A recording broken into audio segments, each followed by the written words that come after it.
நம்மளுடைய சொந்த சோக கதைகளையே நம்ம வந்துட்டு என்ன செய்து கொண்டிருக்கிறோம். அதையே நம்ம வந்துட்டு ஃபோக்கஸ் பண்ணிட்டு அதையே நம்ம நினைத்து கொண்டு கவலைப்பட்டு காணப்படுகிறோம் என்று நம்ம பார்க்கிறோம். ஆனால் அவருடைய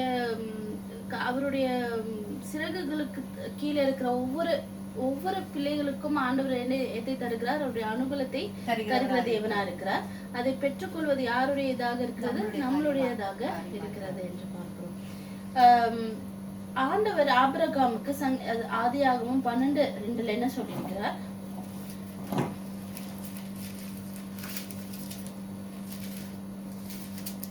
நான் உன்னை பெரிய ஜாதியாக்கி உன்னை ஆசீர்வதித்து உன் பேரை பெருமைப்படுத்துவேன், நீ ஆசீர்வாதமாய் இருப்பாய் என்று யாருக்கு சொல்லியிருக்கிறார்? ஆபிரகாமுக்கு சொல்லியிருக்கிறார் என்று நம்ம பார்க்கிறோம். ஆபிரகாமுக்கும் கர்த்தருடைய கண்கள் என்ன தயவு கிடைத்தது என்று நம்ம பார்க்கிறோம். அப்போ ஆபிரகாமுடைய வித்துகளாக இருக்கிற நம்ம வந்துட்டு நமக்கும் அதை வந்துட்டு அந்த வார்த்தை வந்துட்டு நமக்கும் வாக்குறுதியை தந்திருக்கிறார் என்று நம்ம பார்க்கிறோம். அப்ப வந்துட்டு அவருடைய கிருபையினால அவருடைய கிருபையினால நம்மளும் அந்த ஆபிரகாமுக்கு கொடுக்கப்பட்டிருக்க வாக்குத்தத்தம் நம்மளுடைய வாழ்க்கையிலுமே இன்னமும் செயல்படுகிறதாக இருக்கிறது என்று நம்ம பார்க்கிறோம். அது மட்டுமின்றி நம்ம மற்றவர்களுக்கு நம்மை ஆசீர்வாதமாக மாற்றுகிற தேவனாக இருக்கிறார் என்று நம்ம பார்க்கிறோம் இல்லையா? கர்த்தருடைய அனுகூலம் வந்துட்டு என்ன நமக்கு செய்கிறதாக இருக்கிறது? நமக்கு வந்துட்டு ப்ரமோஷனா தமிழ்ல பதவி, உயர் பதவி, உயர்வை வந்துட்டு நமக்கு வந்துட்டு நம்ம குவாலிஃபைடாக இல்லாத இடத்துல நமக்கு வந்துட்டு உயர்வை தருகிற தேவனாக இருக்கிறார் என்று நம்ம பார்க்கிறோம். நமக்கு நம்ம டிசர்விங்காக இல்லாத ஆசீர்வாதங்களை தருகிற தேவனாக இருக்கிறார் என்று நம்ம பார்க்கிறோம். அது மட்டுமின்றி அவருடைய தகுதியை நமக்கு கொடுக்கிறார் என்று நம்ம பார்க்கிறோம். அது மட்டுமின்றி நம்மளை வந்துட்டு அவருடைய நேரத்துல சரியான இடத்துல நம்மை நிலைநிறுத்துகிற தேவனாக இருக்கிறார் என்று நம்ம பார்க்கிறோம். எவ்விதமான சூழ்நிலைகள் காணப்பட்டாலும் யார் கைவிட்டாலும் நமக்கு சுகத்தை தருகிற தேவனாக இருக்கிறார். இது எல்லாவற்றிலுமே தேவனுடைய அனுகூலம் காணப்படுகிறது என்று நம்ம பார்க்கிறோம் இல்லையா? அப்போ இதை பெற்றவர்களாக நம்ம எப்பொழுதும் வாழ வேண்டும் என்று நம்ம பார்க்கிறோம். நம்மளுடைய வாழ்க்கையிலுமே நம்ம பார்க்கும் பொழுது அநேக காரியத்துல தேவனுடைய அனுகூலம் நமக்கு செயல்பட்டு வருகிறது. அது என்னுடைய இந்த காலத்துல காணப்படுகிற நான் இப்போ வேலை செய்து கொண்டிருக்கிறோம். அந்த PNC ஆர்கிடெக்ட் ஆனாலும் அதுவும் தேவனுடைய ஒரு கிருபையாக இருக்கிறது. என்னுடைய குவாலிஃபிகேஷனோ என்னுடைய திறமையோ என்று ஒன்றுமே இல்லை. நான் கிடைக்காதுன்னு நினைத்த இடத்துல ஆண்டவரனை அங்க நிற்க எனக்கு உதவி புரிந்தார் என்று நம்ம பார்க்கிறோம். அப்படியாக நம்மளுடைய இதுலயுமே ஒவ்வொரு வருடங்களும் ஒவ்வொரு வருடத்தையும் நம்ம கடக்கும் பொழுது அதுக்கு தேவையான எல்லாவற்றையும் தருகிற தேவனாக இருக்கிறார் என்று நம்ம பார்க்கிறோம். ஒவ்வொரு நொடியும் நம்ம கடப்பது தேவனுடைய கிருபையாக இருக்கிறது. பலவீனங்கள் நம்மளை சூழ்ந்த பொழுதிலும்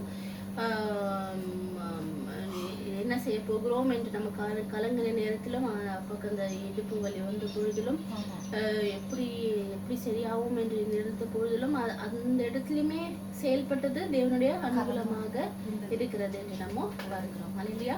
அப்பனுடைய தேவனுடைய அனுகூலம் நம்மளை சூழ்ந்து காணப்படுகிறது என்று நம்ம பார்க்கிறோம். அப்ப வந்துட்டு கர்த்தர் வந்துட்டு அவருடைய அதிகாரத்துல பார்க்கும்போது அநேகர்களுக்கு அவர் வந்துட்டு அவருடைய அனுகூலத்தை அளித்தார் என்று பார்க்கிறோம். எடுத்து வாசிப்போம். ஒருத்தர் லூக்கா 1:28 வாசிக்கலாம். இன்னொருத்தர் 1 சாமுவேல் 2:26. 1 சாமுவேல் 2:26, லூக்கா 1:28. அப்ப லூக்கா 1:28 லூக்கா 1:28 எடுங்கப்பா. Samuel 1 Samuel 2:26. சாமுவேல் என்னும் பிள்ளையாண்டானோ பெரியவனாக வளர்ந்து கர்த்தருக்கும் மனுஷருக்கும் பிரியமாக நடந்து கொண்டான். கர்த்தருக்கும் மனுஷனுக்கும் பிரியமாக நடந்து கொண்டான் என்று பார்க்கிறோம். லூக்கா 1:28. அவள் இருந்த வீட்டில் மரியாள் தேவதூதன் தேவதூதன் பிரவேசித்து கிருபை பெற்றவளே வாழ்க, கிருபை பெற்றவளே வாழ்க, கர்த்தர் உன்னுடனே இருக்கிறார், கர்த்தர் உன்னுடனே இருக்கிறார் போதும் என்று யாருக்கு சொல்கிறார்? மரியாளுக்கு சொல்கிறார் என்று பார்ப்போம். ஆதியாகமம் 6:8 வாசிப்போம். ஒருத்தர் லூக்கா 2:52 வாசிங்க. 2:52 லூக்கா 2:52. நோவாவுக்கோ கர்த்தருடைய கண்களில் கிருபை கிடைத்தது. கர்த்தருடைய கண்களில் கிருபை கிடைத்தது நோவாவை பற்றி சொல்லியிருக்கிறார். லூக்கா 2:52.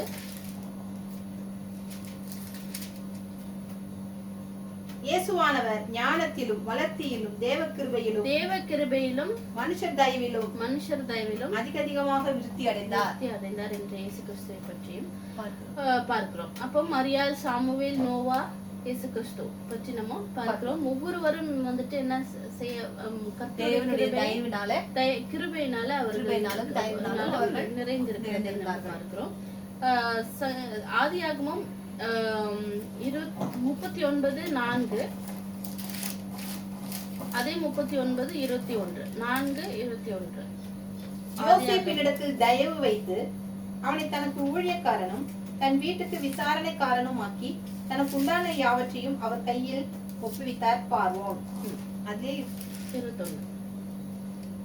கர்த்தரோ யோசேப்போட இருந்து யோசேப்பின் மேல் கிருபை வைத்து சிறைச்சாலை தலைவனுடைய தயவு யோசேப்புக்கு கிடைக்கும்படி செய்தார். அந்த வார்த்தை ரொம்ப அழகா. அப்போ வந்துட்டு நம்ம என்ன செய்கிறோம், என்ன பார்க்கிறோம்? யோசேப்புக்கும் என்ன கொடுக்கப்படுகிறது? கிருபை கிடைக்கப்படுகிறது, தயவு கிடைக்கும்படி செய்கிறார். அவரை அண்டி செல்கிறவர்கள், அவரை ஆண்டவரை வந்துட்டு சார்ந்து காணப்படுகிறவர்கள், ஆண்டவரை உறுதியாக பற்றிக் கொள்கிறவர்களுக்கு என்ன காணப்படுகிறது? தேவனுடைய அனுகூலம் தயவும் காணப்படுகிறது என்று நம்ம பார்க்கிறோம். அப்போ வந்துட்டு யோசிப்போட கதை நமக்கு தெரியும். நான் கடைசியாக எடுத்த பொழுது நான் பேசியிருந்தேன். அப்ப வந்துட்டு யோசிப்பை வந்துட்டு கர்த்தர் எப்படியாக உயர்த்தினார்? யோசிப்பை வந்துட்டு எதுக்குள்ள குழியில இருந்த ஒரு மனிதனை வந்துட்டு எடுத்து அதிகாரியாக எகிப்துடைய ஒரு பிரைம் மினிஸ்டராக அவர் ஆண்டவர் வந்துட்டு மாற்றினார் என்று நம்ம பார்க்கிறோம். அப்போ தேவனுடைய கிருபைக்கு, தேவனுடைய அனுகூலத்திற்கு அவ்வளவு வலிமை காணப்படுகிறது என்று நம்ம பார்க்கிறோம். அல்லேலூயா.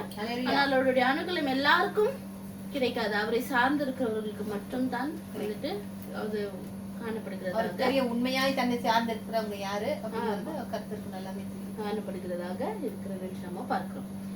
இஸ்ரவேல் ஜனங்களை நம்ம எடுத்த பொழுதிலும் இஸ்ரவேல் ஜனங்கள் வந்துட்டு என்ன செய்தார்கள்? எகிப்துல வந்துட்டு அவர்கள் வந்துட்டு அடிமைத்தனத்துல காணப்பட்டார்கள் என்று பார்க்கிறோம். அவர்களுடைய உழைப்புக்கு அவர்களுக்கு சரியான ஊதியம் கொடுக்காமல் காணப்பட்டார்கள். ஒரு சூழ்நிலையில என்ன ஆகுது? எதுவுமே கொடுக்காமல் நீங்க வந்துட்டு இதை உண்டாக்கலாம், எதோ உண்டாக்கணும், நாணலை உண்டாக்கணும் என்று அவர்களை வந்துட்டு ஒப்ரஸ் பண்ணாங்க, அவர்களை அடித்தார்கள், துன்புறுத்தினார்கள் என்று சுவாசம் விடுறதுக்கு கூட அவங்களுக்கு நேரம் இல்லாம இருந்தார்கள். அப்போ அவ்வளவும் என்ன செய்தார்கள்? ராக் பாட்டம் சொல்லுவாங்கல்ல, அந்த அடிமட்டத்துல அவர்கள் வந்துட்டு காணப்பட்ட பொழுது அப்போ என்ன செயல்பட்டது? தேவனுடைய கிருபை அவர்களுக்கு காணப்பட்டது என்று நம்ம பார்க்கிறோம். யாத்திராகமம் 3:21 வாசிக்கலாம். மோசே அந்த மனிதனிடத்தில் தங்கி இருக்க சம்மதி. 3:21. அப்பொழுது இந்த ஜனங்களுக்கு எகிப்தியரின் கண்களில் தயவு கிடைக்க பண்ணுவேன், நீங்கள் போகும்போது வெறுமையாக போவதில்லை. அப்போ நம்ம வந்துட்டு தேவனை பற்றி கொள்ளும் பொழுது தேவனுடைய கண்கள்ல மாத்திரம் நமக்கு அனுகூலம் கிடைக்க இல்லாமல் தேவனின் மூலமாக மனிதர்கள் கண்களிலும் நமக்கு கிடைக்க செய்வார் என்று நம்ம பார்க்கிறோம். அப்போ ஆண்டவர் வந்துட்டு இஸ்ரவேல் ஜனங்களோடு கூட இருந்து அவர்களை விடுவித்தார் என்று நம்ம பார்க்கிறோம். அல்லேலூயா. அப்ப வந்துட்டு நம்ம அநேக நேரத்துல என்ன நினைக்கிறோம்? தேவனுடைய அனுகூலமான கிருபை வந்துட்டு என்ன நினைக்கிறோம்? இப்போ ஒருத்தவங்க வந்துட்டு ஒரு ஒரு கர்த்தருடைய வார்த்தை சொல்கிறவர்கள் நல்ல செழுமையாக இருந்து லேட்டஸ்டான கார்களை வாங்கி நல்ல கோட் சூட்லாம் போட்டு நல்ல இதா இருக்கிறவர்கள் மேல தான் ஆண்டவர் வந்துட்டு கிருபையாக இருக்கிறார் என்று வந்துட்டு ஒரு தவறான ஒரு கண்ணோட்டத்துல நம்ம எப்பொழுதுமே நம்ம வந்துட்டு அதைத்தான் பார்த்து கொண்டு இருக்கிறோம் என்று நம்ம பார்க்கிறோம். ஆனால் தேவனுடைய அனுகூலம் அப்படியெல்லாம் செயல்படுவது நம்மளுடைய அன்றாட வாழ்க்கையை நம்ம கடப்பது கூட என்னவாக இருக்கிறது? தேவனுடைய ஒரு கிருபையாக காணப்படுகிறது. ஆனா அநேக நேரத்தில் நம்ம அதை விட்டு விடுகிறோம். நம்ம என்ன செய்கிறோம்? பெரிய பெரிய காரியங்கள் தான் ஆண்டவருடைய கிருபையாக இருக்கிறது என்று நம்ம வந்துட்டு தவறான ஒரு கண்ணோட்டத்துல இனிமே நம்ம ஆண்டவரை பார்த்து கொண்டு இருக்கிறோம் என்று நம்ம பார்க்கிறோம். ஹல்லேலூயா. ஹல்லேலூயா. அப்ப வந்துட்டு இந்த நாளிலும் வந்துட்டு கர்த்தருடைய கிருபை நமக்கு இருக்கும் பொழுது நம்மளுடைய எதிராளிகள் நம் மீது வைத்திருக்கிற அந்த ஒரு ஆட்டிடியூட வந்துட்டு மாற்ற வந்துட்டு வல்லவராக இருக்கிறார். அதான் இஸ்ரவேல் ஜனங்களை பார்க்கும்போது எகிப்தியர் கடைசியில் என்ன செய்கிறார்கள், நீங்க போங்க அப்படின்னு சொல்லிட்டு விட்டுடுறார்கள் என்று நம்ம பார்க்கிறோம். அப்ப வந்துட்டு நம்ம இழந்தவைகளை இரட்டந்தனையாக பெற்றுக்கொள்ள உதவி புரிகிற தேவனாக இருக்கிறார் என்று நம்ம பார்க்கிறோம். இஸ்ரவேல் ஜனங்கள் சும்மா வெறுமனே அங்க இருந்து கிளம்பல, அவங்க கையில வந்துட்டு அநேக காரியங்களோட அவர்கள் அந்த இடத்தை விட்டு புறப்பட செய்தார் என்று நம்ம பார்க்கிறோம். ஒவ்வொரு ஸ்திரீயும் தன் தன் அயலாளர்களிடத்திலும் தன் தன் வீட்டில் தங்குகின்றவர்களிடத்திலும் வெள்ளியுடைமைகளையும் பொன்னுடைமைகளையும் வஸ்திரங்களையும் கேட்டு வாங்குவார். ஆமா. அப்போ நம்மளுடைய வாழ்க்கையிலுமே நமக்கு கிடைக்க வேண்டிய ஏதாவது ஒன்று தள்ளி போகிற மாதிரி இருந்தால், இல்ல நம்மளை யாராவது எந்தாவது ஒரு விதத்துல நம்மளை வந்துட்டு ஏமாற்றி இருந்தார்கள் என்றால், இல்ல நம்மளை வந்துட்டு ஒடுக்குகிறார்கள் என்றால், நம்ம வந்துட்டு யாரை சார்ந்தவராக இருக்க வேண்டும்? ஆண்டவரை சார்ந்த அவரிடத்துல நம்ம ஜெபிக்கும் பொழுது, அவரை நம்ம உறுதியாக பற்றி கொள்ளும் பொழுது ஆண்டவருடைய கிருபை, ஆண்டவருடைய அனுகூலம் நமக்கு செயல்படுகிறதாக, அவர் நம்மளுடைய சூழ்நிலைகளை மாற்றவர்களாக இருக்கிறார் என்று நம்ம பார்க்கிறோம். நம்ம வந்துட்டு நம்ம சுயத்துல எதுவுமே செய்ய வேண்டிய தேவை இல்லை என்று நம்ம பார்க்கிறோம். நமக்கு தேவையானது என்ன வேண்டும்? பொறுமை வேண்டும். எல்லாவற்றிலும் பொறுமையாக இருக்கும்போது ஆண்டவர் நமக்கு அநேக காரியங்களை செய்ய வல்லவராக இருக்கிறார் என்று நம்ம பார்க்கிறோம். இந்த நாளிலும் வந்துட்டு நம்ம ரூத்தை பற்றி பார்ப்போம். ரூத் வந்துட்டு நம்ம பார்க்கிறோம், ரூத்தோடைய குடும்பம் வந்துட்டு முற்றிலுமாக தகர்க்கப்பட்ட ஒரு குடும்பமாக காணப்படுகிறது. ஏனென்றால் நயோமியும் அவருடைய புருஷனும் என்ன செய்கிறார்கள்? மோவாபுக்கு போகிறார்கள், பிள்ளைகளை கொண்டு போகிறார்கள். நமக்கு கதை தெரியும்.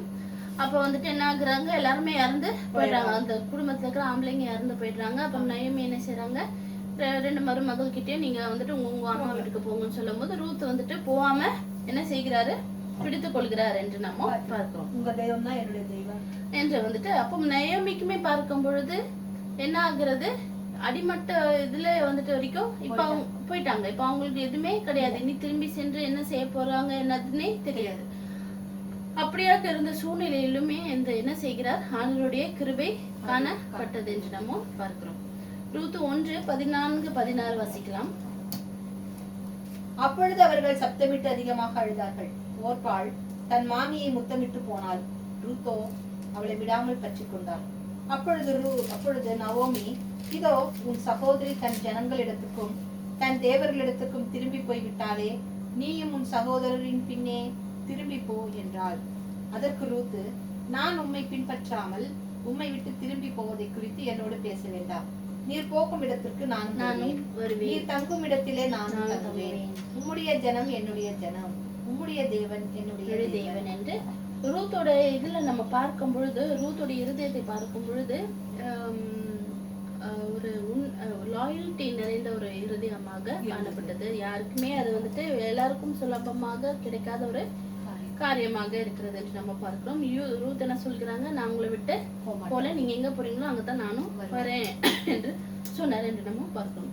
அப்ப நம்மளும் வந்துட்டு நம்மளுடைய சூழ்நிலைகள் எப்படியாக காணப்பட்டாலும், எவ்வளவு ஹோப்லெஸ்ஸாக காணப்பட்டாலும், எவ்வளவு டெஸ்பரேட்டாக காணப்பட்டாலும், நம்ம ஆண்டவரை உறுதியாக பற்றி கொள்ள வேண்டும் என்று நம்ம பார்க்கிறோம். பற்றி கொள்ளும் பொழுது ஆண்டவர் விடுதலை கண்டிப்பாக தருகிற தேவனாக இருக்கிறார் என்று நம்ம பார்க்கிறோம்.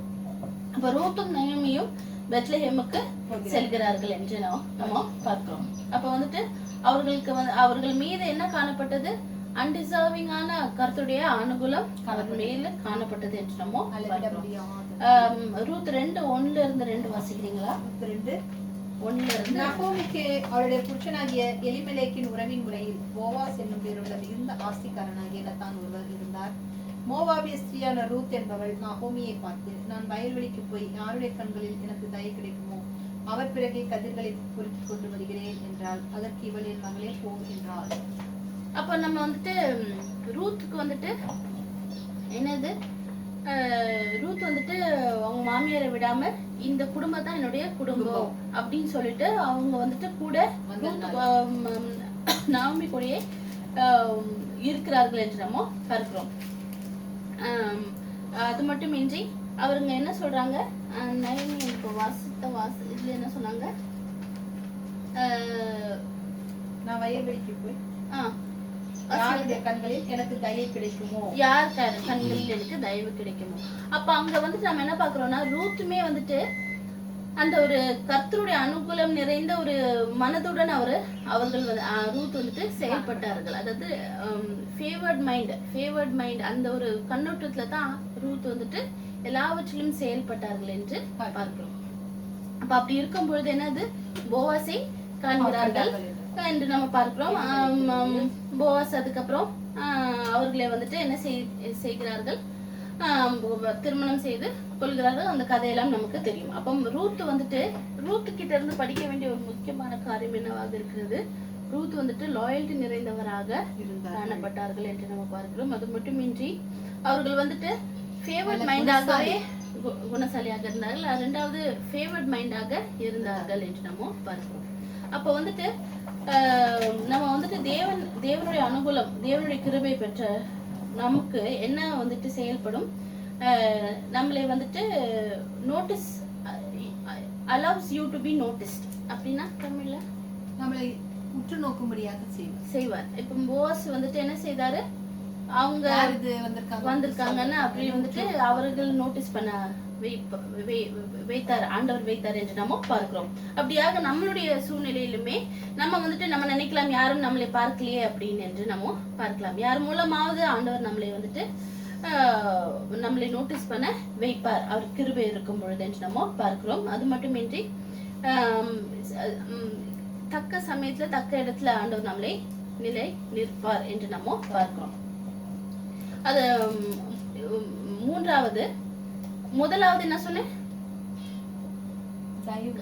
ஆண்டவர் தயவு இருக்கும் பொழுது நமக்கு என்ன காணப்படும், நம்மளே வந்துட்டு ஃபர்ஸ்ட் வந்துட்டு நோட்டீஸ் பண்ண படுவார்கள். அதாவது allows you to be noticed, நம்மளை உற்று கவனிக்க செய்வார் என்று பார்க்கிறோம். ரெண்டாவது வந்துட்டு நம்மளை வந்துட்டு சரியான இடத்திலே கொண்டு சேர்ப்பார் என்று நம்ம பார்க்கிறோம். மூன்றாவது வந்துட்டு takes you from being nobody to be a somebody. அதாவது நம்ம யாருமே, அதாவது நம்மளை சிறியவனாக இருந்தாலுமே நம்ம வந்துட்டு என்ன செய்வாரு, தமிழ்ல சொல்லுங்க, takes you from being a nobody to be a somebody. அதாவது மற்றவர்களை காட்டிலும் நம்மளை வந்துட்டு அப்படியே சிறுமையாகவே வைக்க மாட்டாரு, உயர்த்துவாரு. இல்ல அப்படி இல்ல, நம்ம வந்துட்டு சிறுமையாக நம்ம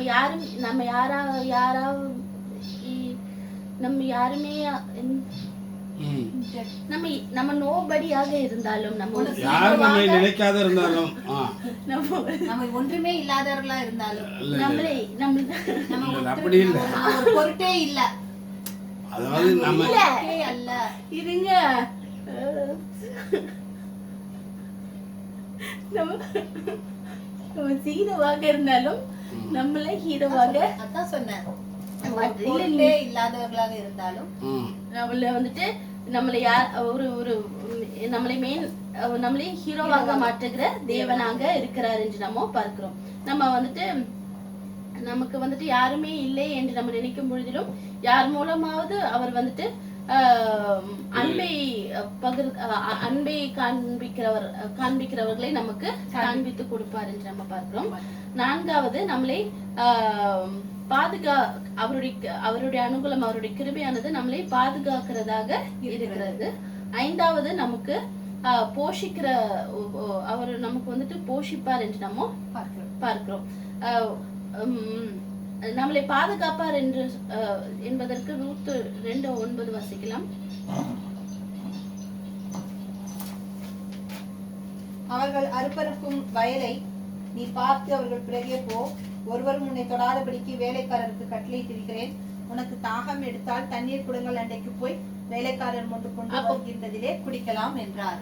அப்போ போவாஸ் மூலமாக ஆண்டவர் என்ன செய்தாரு, ரூத்துக்கு வந்துட்டு ஒரு ப்ரொடெக்ஷனை தந்தார் என்று பார்க்கிறோம். அடுத்ததாவது ரூத்து அதே 2:9, 10-12 அப்பொழுது அவள் தரையிலே முகங்குப்புற விழுந்து வணங்கி, நான் அந்நிய தேசத்தாளாக இருக்க நீர் என்னை விசாரிக்கும்படி எனக்கு எதினாலே உம்முடைய கண்களில் தயவு கிடைத்தது என்றார். அதற்கு போவாஸ் பிரதியுத்தரமாக, உன் புருஷன் மரணம் அடைந்த பின்பு நீ உன் மாமியாருக்காக செய்ததும், நீ உன் தகப்பனையும் உன் தாயையும் உன் ஜன்ம தேசத்தை விட்டு முன்னே நீ அறியாத ஜனங்களிடத்தில் வந்தது எல்லாம் எனக்கு விவரமாக தெரிவிக்கப்பட்டது.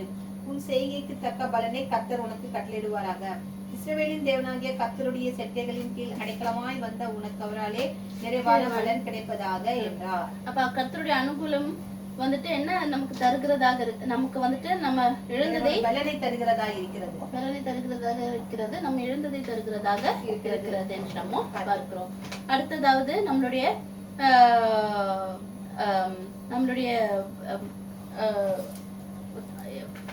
your cup overflows தமிழ்ல என் பாத்திரம் நிரம்பி வழிகிறது, பாத்திரம் நிரம்பி வழிகிறதாக ஆண்டவர் வந்துட்டு மாற்றுகிறவராக இருக்கிறார். அப்ப ரூத்தின் மூலமாக என்னெல்லாம் பார்த்தோம்? ரூத்துக்கு கொடுக்கப்பட்ட தேவனுடைய அனுகூலம் மூலமாக என்னென்ன காரியங்கள் செயல்பட்டது? நம்மளே வந்துட்டு போவாசி கிட்ட இருந்து அவர் வந்துட்டு அவரை நோட்டீஸ் பண்ண செய்தார் என்று பார்க்கிறோம். ரூத்தை வந்துட்டு ஏற்ற நேரத்துல ஏற்ற சமயத்துல அவர் அங்க ரூத்தை வந்துட்டு வைத்தார், அந்த சூழ்நிலையை கொண்டு வந்தார் என்று நம்ம பார்க்கிறோம். மூன்றாவது அவர் வந்துட்டு நம்ம வந்துட்டு நம்ம ரூத் யாரு ஒரு சாதாரணமான ஒரு மனுஷியாக இருந்த பொழுதிலும் ஒரு நல்ல தீர்மானம் எடுக்கிறாங்க. நீங்க எங்க தங்குறீங்களோ அங்கதான் தங்குவேன். இல்லம்மா,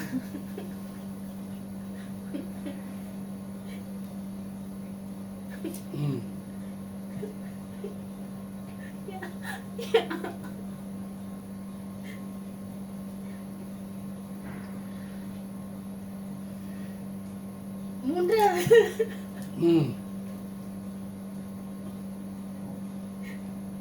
போஸ் மூலமாக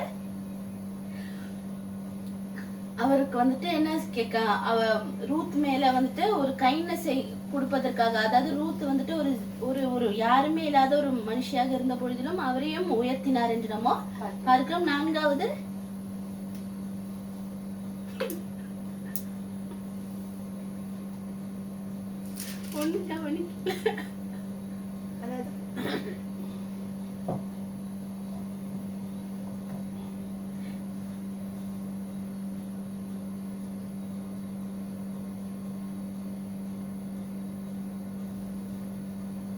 போவாசுடைய கண்களில் தயவு கிடைக்க செய்தார்.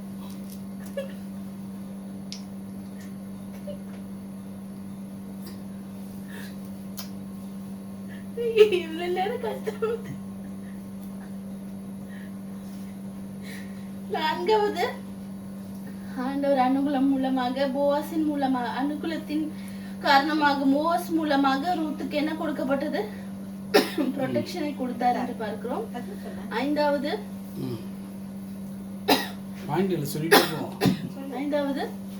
அவருக்கு வந்துட்டு அவர் எழுந்ததை இரட்டந்தனையாக திரும்ப கொடுத்தார் என்று பார்க்கிறோம். ஆறாவது அவருடைய பாத்திரம் வந்துட்டு நிரம்பி வழிய செய்தார் என்று நம்ம பார்க்கிறோம். அடுத்ததாவது தேவனுடைய கிருபையை எப்படி பெற்றுக்கொள்வது என்று நம்ம பார்க்கும் பொழுது முதலாவது நம்ம என்ன செய்ய வேண்டும்? தேவனுடைய கிருபையை பெற்றுக்கொள்வதற்கு என்ன செய்ய வேண்டும்? நம்ம முதலாவது பாவ அறிக்கையை செய்கிறவர்களாக நம்ம காணப்பட வேண்டும். இரண்டாவது அவரை நோக்கி கூப்பிடுகிறவர்களாக நம்ம காணப்பட வேண்டும். மூன்றாவது ரூத்தை போல நம்ம வந்துட்டு ஃபேவர் மைண்டடாக, அதாவது அனுகூலத்தின் சிந்தனை உள்ளவராக நம்ம காணப்பட வேண்டும் என்று நம்ம பார்க்கிறோம். கர்த்தருடைய அனுகூலத்தை நம்ம வந்துட்டு எப்படி வந்துட்டு நம்ம எப்படி கண்டடைவது என்று நம்ம பார்க்கும் பொழுது முதலாவது ஆதியாகமம் 6:8-9 எப்படியாக ஆண்டவருடைய அனுகூலத்தை கர்த்தருடைய கண்களில் கிருபை கிடைத்தது. நோவாவின் வம்ச வரலாறு. நோவா தன் காலத்தில் இருந்தவர்களுக்குள்ளே நீதிமானும் உத்தமனுமாக இருந்தார். நோவா தேவனோட சஞ்சரித்துக் கொண்டிருந்தார். அப்ப முதலாவது எப்படி ஆண்டவருடைய அனுகூலத்தை நம்ம கண்டடைவது என்று பார்க்கும் பொழுது அவரோடு கூட நடக்கிறது. அவரை வந்துட்டு முழு இருதயத்தோடு நம்ம அவரை பற்றி கொள்ளும் பொழுது, அவரை கீழ்ப்படியும் போது, அவரை வணங்கும் பொழுது, அவரை வந்துட்டு நம்ம வந்து ஆண்டவருடைய அனுகூலத்தை பெற்றுக்கொள்கிறவர்களாக கண்டடைகிறவர்களாக நம்ம காணப்படுவோம். இரண்டாவது எப்படியாக கண்டடைவது? நீதிமொழிகள் 3:1-4. நீதிமொழிகள் 3:1-4. என் மகனே, என் போதகத்தை மறவாதே. உன் இருதயம் என் கட்டளைகளை காக்க கடவுது. அவைகள் உனக்கு நீடித்த நாட்களையும் தீர்க்காயுசையும் சமாதானத்தையும் பெருக பண்ணும். கிருபையும் சத்தியமும் உன்னை விட்டு விலகாதிருப்பதாக. நீ அவைகளை உன் கழுத்திலே பூண்டு அவைகளை உன் இருதயமாகிய பலகையில் எழுதிக்கொள். அதனால் தேவனுடைய பார்வையிலும் மனுஷனுடைய பார்வையிலும் தயையும் நற்புத்தியும் பெறுவாய். அப்போ ரெண்டாவது வந்துட்டு ஆண்டவருடைய வார்த்தையில நம்ம வந்துட்டு வார்த்தையை பற்றி கொள்கிறவர்களாக, வார்த்தையை வந்துட்டு நம்ம இருதயத்துல நம்ம எழுதி வைக்கிறவர்களாக நம்ம காணப்பட வேண்டும். மூன்றாவது அதே நீதிமொழிகள் 12:1-2. புத்திமதிகளை விரும்புகிறவன் அறிவை விரும்புகிறான். கடிந்து கொள்ளுதலை வெறுக்கின்றவனோ மிருக குணம் உள்ளவன். நல்லவன் கர்த்தரிடத்தில் தயை பெறுவான். துர்சிந்தனைகள் உள்ள மனுஷனை அவர் ஆக்கினைக்குட்படுத்துவார். இப்ப மூன்றாவது எப்படி ஆண்டவருடைய கிருபையை கண்டடைவது என்று பார்க்கும்பொழுது நமக்கு சுத்தமான ஒரு இருதயம் காணப்பட வேண்டும். முதலாவது ஆண்டவரோடு கூட நடக்கிறவர்களாக நம்ம காணப்பட வேண்டும். இரண்டாவது அவருடைய வார்த்தையை நம்ம வந்து பற்றி கொள்கிறவர்களாக நம்முடைய இருதயத்தின் பலகையில எழுதி வைக்கிறவர்களாக காணப்பட வேண்டும். மூன்றாவது சுத்த இருதயம் உள்ளவர்களாக நம்ம காணப்பட வேண்டும். நான்காவது விசுவாசம் உள்ளவர்களாக காணப்பட வேண்டும் என்று பார்க்கிறோம். ஐந்தாவது அவருடைய கிருபைக்காக நமக்கு கேட்கிறவர்களாக காணப்பட வேண்டும். சங்கீதம் 119:58. 119:58. முழு இருதயத்தோடும் உம்முடைய தயவுக்காக கெஞ்சுகிறேன். உமது வாக்கின்படி எனக்கு இறங்கும். நம்ம கேட்கிற அவருடைய அனுகூலம், அவருடைய கிருபைக்காக நம்ம கேட்கிறவர்களாக காணப்பட வேண்டும். அப்போ ஆண்டவருடைய அனுகூலத்தை வந்துட்டு எப்படியாக கண்டடைவது என்று நம்ம 5 காரியங்களை பார்த்தோம். ஆண்டவருடைய அனுகூலம், அவருடைய கிருபை நமக்குள்ள என்ன செய்கிறதாக இருக்கிறது என்று நம்ம பார்ப்போம். முதலாவது நமக்குள்ள என்ன செய்கிறதாக இருக்கிறது? ஆண்டவரை வந்துட்டு நம்மளை எடுத்து பயன்படுத்துகிறவர்களாக நம்மளை ஆண்டவர் மாற்றுவார்கள். நம்மளுடைய ஆண்டவருடைய கிருபை, ஆண்டவருடைய அனுகூலம் நம்மளோடு கூட இருக்கும், ஆண்டவருடைய தயவு நம்மளோடு கூட இருக்கும் பொழுது அவர் நம்மளை பயன்படுத்துகிறவராக இருக்கிறார் என்று நம்ம பார்க்கிறோம். ஐசாயா 61:1. கர்த்தராகிய தேவனுடைய ஆவியானவர் என் மேல் இருக்கிறார். சிறுமைப்பட்டவர்களுக்கு சுவிசேஷத்தை அறிவிக்க கர்த்தர் என்னை அபிஷேகம் பண்ணினார். போதும். அப்ப வந்துட்டு ஆண்டவர் நம்மளை எப்படி எடுத்து பயன்படுத்துவார்? அவருடைய வார்த்தையை சொல்வதற்காக நம்மளை எடுத்து பயன்படுத்துகிறவராக இருக்கிறார். இரண்டாவது, நம்மளுடைய கட்டுகளிலிருந்து நம்மளை விடுவிக்கிறவராக அவருடைய அனுகூலம் நமக்கு செயல்படும் என்று நம்ம பார்க்கிறோம். அதே 61:1 கடைசி இது வாசிங்க. இருதயம் நொறுங்குண்டவர்களுக்கு காயம் கட்டுதலையும் சிறைப்பட்டவர்களுக்கு விடுதலையையும் கட்டுண்டவர்களுக்கு கட்டவிழ்தலை கூறவும். கட்டுண்டவர்களுக்கு கட்டவிழ்தலையும் கூறவும், சிறைப்பட்டவர்களுக்கு விடுதலை. நம்ம அப்போ நம்ம ஆண்டவர் அனுகூலம் நம்மளோடு கூட இருக்கும் பொழுது நம்மளுடைய கட்டிலிருந்து நம்மளை வந்துட்டு விடுவிக்கிறவராக நம்ம அவருடைய கிருபை நமக்கு காணப்படும் என்று நம்ம பார்க்கிறோம். மூன்றாவது, நம்மளுடைய உடைந்து போன இருதயத்தை சரி செய்கிறவராக காணப்படுகிறார் என்று நம்ம பார்க்கிறோம். அதற்கு வந்துட்டு எப்படி பரிசுத்த ஆவியானவர் வந்துட்டு அதற்கு செயல்படுகிறார் என்று நம்ம பார்க்கிறோம். நமக்கு சமாதானம் இல்லாமலோ இல்ல நம்ம ஏதாவது விதமான கவலைகள், கண்ணீர், கஷ்டம், எத்தனையோ விதமான சூழ்நிலையில செயல்படும் இருக்கும் பொழுதிலும் ஆண்டவர் நமக்கு என்ன செய்கிறார்? நம்ம நொறுங்குண்ட இருதயத்தை மாற்றுகிறவராக இருக்கிறார் என்று நம்ம பார்க்கிறோம். நான்காவது, அவருடைய கிருபை என்ன செய்கிறது? மாற்றத்தை கொண்டு வருகிறதாக இருக்கிறது. வாசிப்போம். ஐசாயா 61:3. சீயோனிலே துயரப்பட்டவர்களை சீர்படுத்தவும், அவர்களுக்கு சாம்பலுக்கு பதிலாக சிங்காரத்தையும், துயரத்துக்கு பதிலாக ஆனந்த தைலத்தையும், ஒடுங்கின ஆவிக்கு பதிலாக துதியின் உடையை கொடுக்கவும், அவர் என்னை அனுப்பினார் அனுப்பினார் என்று நம்ம பார்க்கிறோம். அப்போ பரிசுத்த ஆவியானவர் வந்துட்டு என்ன செய்கிறவராக இருக்கிறார், நமக்கு வந்துட்டு மாற்றத்தை கொண்டு வருகிறவராக இருக்கிறார். அதுல நம்ம வாசிக்கும் பொழுது என்ன போட்டிருக்கிறது, பியூட்டி இன்ஸ்டெட் ஆஃப் ஆஷஸ். அதை வாசிங்க. துயரப்பட்டவர்களை சீர்படுத்தவும் சாம்பலுக்கு பதிலாக சந்தோஷமும், அப்புறம் துயரத்துக்கு பதிலாக ஆனந்த தைலத்தையும். நம்ம வந்துட்டு அந்த காலத்துல பார்க்கும் பொழுது மனிதர்கள் துக்கத்துல இருக்கும் பொழுதோ இல்ல ஒரு கஷ்டத்துல இருக்கும் பொழுதோ என்ன செய்வார்கள், அவர்கள் தாங்களே வந்துட்டு அந்த ஆஷஸ்ல, அந்த சாம்பல்ல வந்துட்டு அவர்களை முற்றிலுமாக அவர்கள் அதுல வந்துட்டு அந்த ஆஷஸ மேல போட்டுக்கொண்டு இருக்கிறவர்களாக இருப்பார்கள். இரண்டாவது, அவர்கள் வந்துட்டு தலைக்கு வந்துட்டு எண்ணெயை வைக்காமல் இருப்பார்கள் என்று நம்ம பார்க்கிறோம். இது வந்துட்டு எதை குறிக்கிறது, அவர்கள் வந்துட்டு ஒரு ஒரு மார்னிங்ல, அதாவது என்ன, ஒரு துக்கத்துல இருக்கிறார்கள் என்றுள்ள ஒரு காரியத்தை வெளிப்படுத்துகிறது என்று நம்ம பார்க்கிறோம். அப்ப அதை மாற்றி என்ன செய்கிறார், நமக்கு ஆனந்த தைலத்தை தருகிறவராய். இல்ல, துயரத்துக்கு பதிலாக ஆனந்த தைலத்தை, இல்ல அதுக்கு முன்னாடி சாம்பலுக்கு பதிலாக சிங்காரத்தை தருகிறவராக இருக்கிறார். இரண்டாவது, துயரத்துக்கு பதிலாக ஆனந்த தைலத்தை தருகிறவராக இருக்கிறார். கடைசியாக ஒடுங்கின ஆவிக்கு பதிலாக துதியின் ஒளியை தருகிறவராக இருக்கிறார் என்று நம்ம பார்க்கிறோம். நான்காவது எதை தருகிறார், ஐசையா 61:7 வாசிக்கலாம். உங்கள் வெட்கத்துக்கு பதிலாக இரட்டந்தனையான பலன் வரும். லட்சிக்கு பதிலாக தங்கள் பாகத்தில் சந்தோஷப்படுவார்கள்.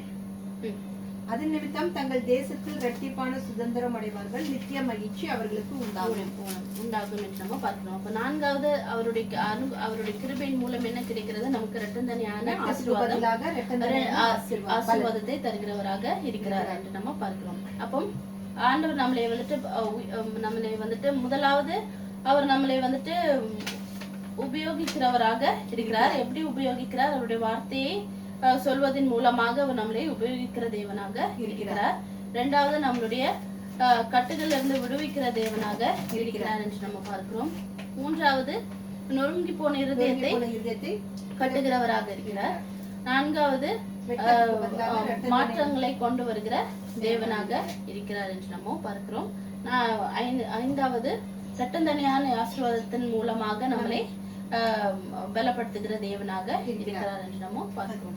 அப்போ நம்ம வந்துட்டு தேவனை வந்துட்டு முதலாவது நம்ம வைத்து அவரை எல்லாவற்றிலும் நம்ம அவரை வந்துட்டு கனப்படுத்தி அவரை நம்ம எல்லா காரியங்களும் அவரை முன்பாக வைத்து அவரை கீழ்ப்படிந்து நம்ம காணப்படும் பொழுது அவர் வந்துட்டு என்ன செய்கிறவராக இருக்கிறார், அவருடைய அனுகூலம், அவருடைய கிருபை நம் மீது காணப்படுகிறதாக இருக்கிறது. அதன் மூலமாக நம்மளை உயர்த்துகிற தேவனாக அவர்